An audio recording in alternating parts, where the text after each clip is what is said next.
sih yang paling kalau bisa dibilang mengerikan ya netizennya apa? Tidak saya sebutkan, kasihan nanti netizen menjadi kurang semangat kan gitu kan. Makanya saya kasihkan tadi yang lucu-lucu aja, diculik tapi ternyata dibawa kantor polisi gitu kan. Dikira polisinya mendukung dia kan gitu kan, 9 orang gitu kan. Nah, kalau menculik kan berarti dia niatnya juga bukan menculik, itu hanya untuk neror aku aja supaya mencabut suratku apa di Jambi sana. Itu sering begitu ya? Iya, sekali aja.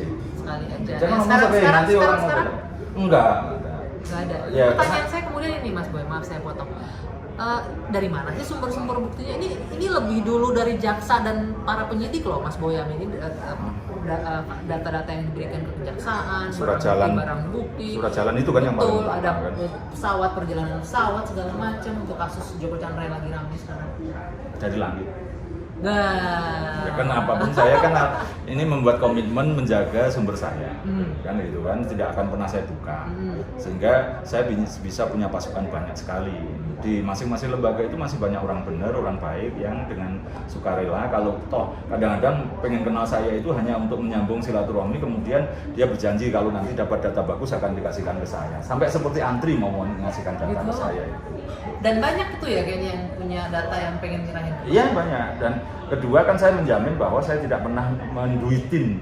Nah ini nih karena udah keduluan diomongin, karena nggak sedikit juga yang mengkritik begini, ya jangan-jangan itu kan menjadi bisnis untuk ngegebuk orang. Ya. Tolong dong pesan ini hajar si Anu, Ya. tolong hajar si A, hajar si B gitu. Kan ada juga yang begitu, saya tidak menafikan itu. Maka saya sekian lama membangun integritas dan juga membangun relasi itu kan sudah lama sejak, artinya Orde Baru juga sudah. Kalau urusan anti korupsi memang sejak tahun 2000. Dan relatif mulai dari Solo, Jawa Tengah, masuk ke Jakarta, data saya itu tidak pernah aku duitin. Gitu. Jadi bahkan ada beberapa case misalnya ini ada persaingan 2 perusahaan besar, ada korupsi di satu perusahaan itu. Saya nyoba nyari korupsi di perusahaan satunya yang sedang bersaing itu. Kalau belum ketemu dua-duanya saya tidak mau ngurus itu lah, karena nanti diduga diorder oleh lawan. Ya, misalnya menjelang pilkada nih ada wakil bupati order saya untuk menghancurkan bupatinya. Ya saya tunggu nanti kalau sudah habis pilihan. Itu kalau memang ada korupsinya. Tapi sering begitu ya? Sering order. Sering. Apa yang bikin nggak mau? Kan biasanya kalau orderan itu biasanya cuannya banyak loh. Nah, termasuk itu kan yang menjaga keselamatan saya. Ketika niat saya berusaha lurus kan itu menyelamatkan saya juga.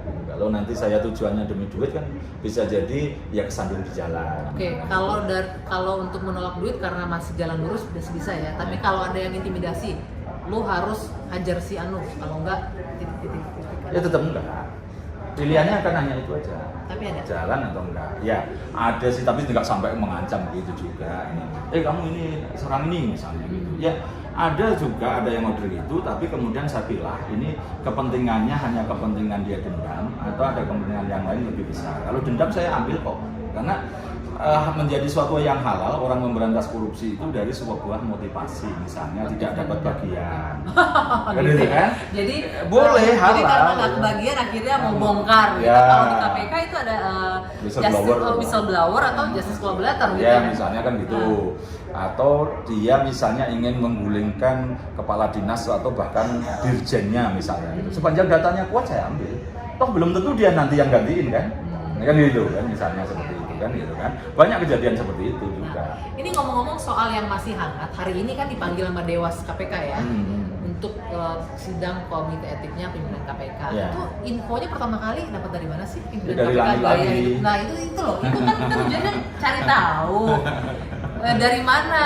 Iya, dapat info pimpinan KPK naik helikopter pribadi gitu-gitu. Iya, waktu itu bahkan saya di Solo, itu kejadiannya di Palembang. Dalam jangka waktu hanya berjalan 3 jam, 5 jam sudah nyampe ke saya kok. Gitu. Jadi itu sesuatu yang gampang aja karena saya membangun jaringan udah lama, bahkan itu berjenjang sampai 5 orang dari A ke B ke C ke D ke E baru ke saya. Jadi layernya berlapis kalau nah, dan saya selalu menjaga kerahasiaan itu dengan cara kemudian saya pindahkan ke handphone lain, saya foto, kemudian tidak bisa terlacak itu asalnya dari mana. Misalnya handphone saya hilang, kecuri orang atau disedot orang itu pun juga sudah nggak ketahuan asalnya dari mana. Ketika saya menerima itu saya buka, terus saya foto pakai handphone lain. Saya pinjam teman, foto dulu baru dia saya buka, saya foto balik, foto lagi ulang. Oh, ribet ya? Iya, mau nggak mau. Menjadi kerahasiaan tadi. Nah, tapi pernah ada yang coba untuk mencuri informasi?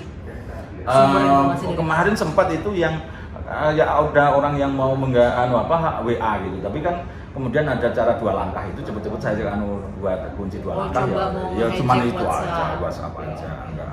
Dan itu pun WhatsApp kan juga semua kalau toh data sudah saya keluarkan semua saya salurkan, kalau diambil orang pun juga tidak ada ruginya. Iya, ada isinya tapi kan tidak ada ruginya. Udah saya misalnya data ini sudah saya laporkan kemana, data ini sudah saya laporkan kemana, tidak ada yang saya simpen kok gitu. Nah, Mas Boy, ini kan yang lagi rame selain kasus Dewas lagi jalan pemeriksaan ya, terus ada juga kasus Joko Chandra. Kalau nggak salah kan itu lengkap berkas soal Jaksa Pinangki Mas Boy berikan ya. Nah, Ya, apa yang mengejutkan pertama kali ketika Mas Boy tahu soal fakta kasus ini?